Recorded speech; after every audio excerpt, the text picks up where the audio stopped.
Assalamualaikum warahmatullahi wabarakatuh. Semangat pagi, ketemu lagi dalam mata pelajaran OTK Keuangan.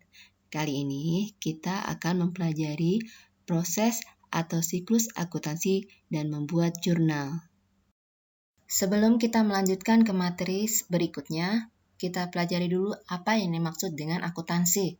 Akuntansi adalah seni untuk mencatat, mengklasifikasi, meringkas, dan melaporkan dalam laporan keuangan seluruh transaksi keuangan, serta menafsirkan isi laporan keuangan. Mari sekarang kita pelajari proses atau siklus akuntansi. Selama ini yang kita sudah pelajari adalah membuat laporan keuangan, seperti laba rugi, laporan perubahan modal, laporan neraca, dan laporan arus kas. Namun laporan keuangan ini adalah tahap akhir dari siklus akuntansi. Nah, bagaimana proses awal sebelum menjadi laporan keuangan? Kita pelajari dari awal ya. Pertama, transaksi atau kegiatan yang ada. Kita analisa, kemudian kita tentukan debit kreditnya, setelah itu membuat jurnal transaksi. Jurnal transaksi masuk ke dalam buku besar, setelah itu saldo dari buku besar masukkan ke dalam neraca saldo. Setelah neraca saldo sudah selesai dibuat, kemudian bandingkan neraca saldo dengan kondisi perusahaan, bagaimana kondisi keuangan sebenarnya. Ya, cocok atau wajarkah? Kalau misalnya cocok atau wajar, lanjutkan dengan proses membuat laporan keuangan. Tapi kalau belum cocok atau belum wajar, bikin lagi jurnal penyesuaian. Kemudian lanjut dengan buku besar, setelah itu bikin neraca saldo atau langsung ke neraca lajur. Ya. Jadi, setelah kita lihat proses atau siklus akuntansi ini, kita bisa tentukan mana prosesnya mencatat. Nah, yang proses mencatat ini adalah di proses jurnal transaksi. Ya, yang mengklasifikasi adalah di proses buku besar. Meringkas adalah di proses pembuatan neraca saldo. Melaporkan, yaitu membuat laporan keuangan. Nah, kemudian ada menafsirkan isi laporan. Itu adalah menganalisa laporan keuangan yang sudah ada. Gitu ya.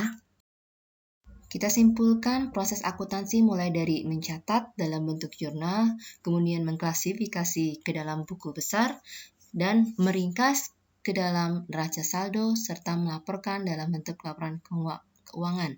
Kemudian akhirnya menafsirkan atau menerjemahkan laporan keuangan yang telah dibuat untuk pengambilan keputusan perusahaan. Proses pertama dalam siklus akuntansi adalah mencatat atau membuat jurnal transaksi. Pengertian jurnal. Di sini jurnal merupakan proses pencatatan data transaksi keuangan berdasarkan keurutan waktu atau secara kronologis ya. Nah, jurnal ini dibagi menjadi dua, yaitu jurnal umum dan jurnal khusus.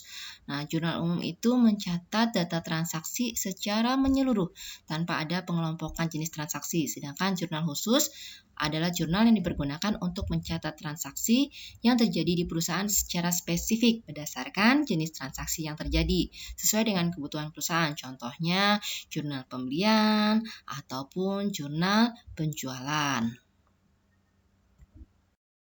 Setiap transaksi yang terjadi dalam perusahaan itu harus dilakukan pencatatan. Ada dua dasar atau metode pencatatan yang dapat dipergunakan. Tinggal memilih mana yang akan dipakai. Yang pertama adalah metode cash basis. Yang kedua accrual basis. Kalau yang cash basis itu pencatatan transaksinya dilakukan pada saat transaksi keuangan tersebut telah dilakukan secara tunai atau sudah ada pembayaran. Kalau yang metode accrual basis, pencatatan transaksi keuangannya dilakukan pada saat terjadinya transaksi yang bersangkutan. Pada saat terjadinya, jadi tidak melihat apakah transaksi tersebut diselesaikan secara tunai atau belum. Nah, contohnya misalnya pada 1 April 2020, salon manis mendapatkan panggilan jasa merias pengantin sebesar 1 juta. Belum dibayar, baru dibayarnya pada tanggal 2 Mei 2020. Maka jika perusahaan menggunakan cash basis, pada tanggal 2 Mei baru diakui ada pendapatan, tapi pada tanggal 1 Aprilnya belum diakui adanya pendapatan.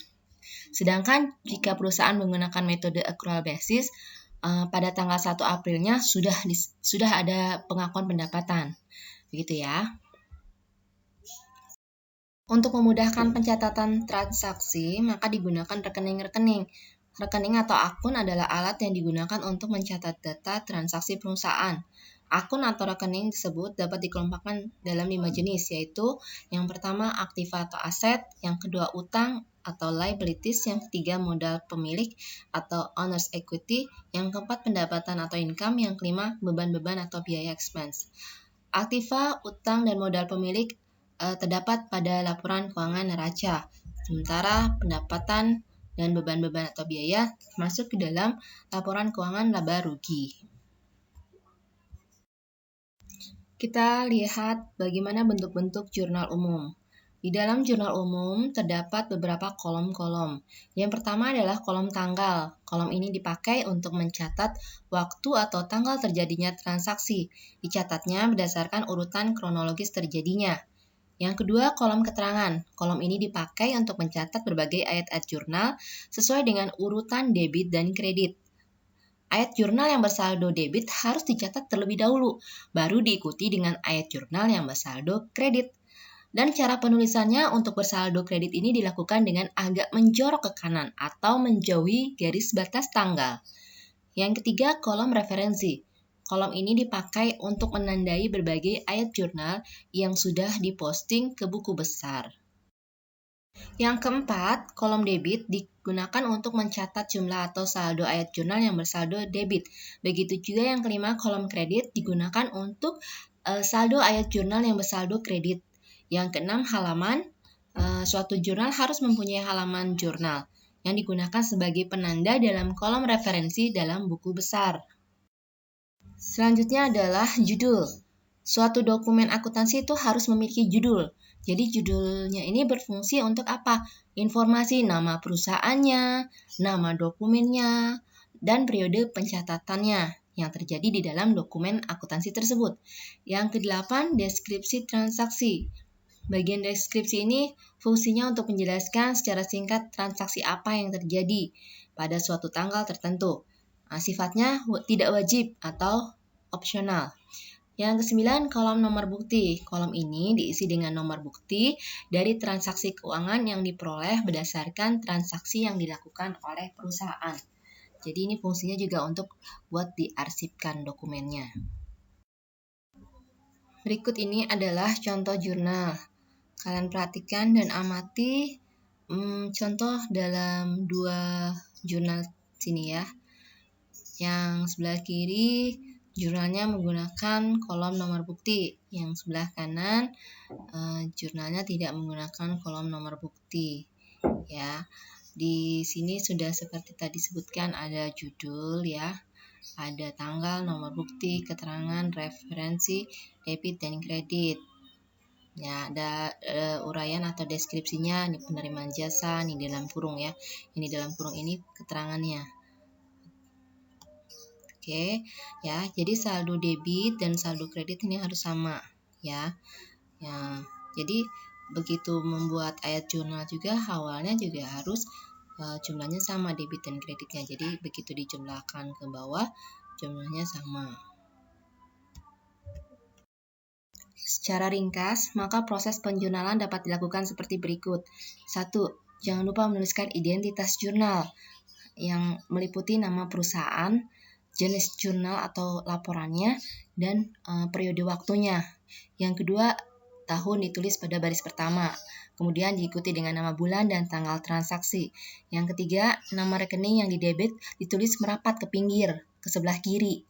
Ya, yang keempat, nama rekening yang dikredit ditulis agak menjorok ke sebelah kanan. Yang kelima, angka nominal yang didebit dan kredit harus jumlahnya sama.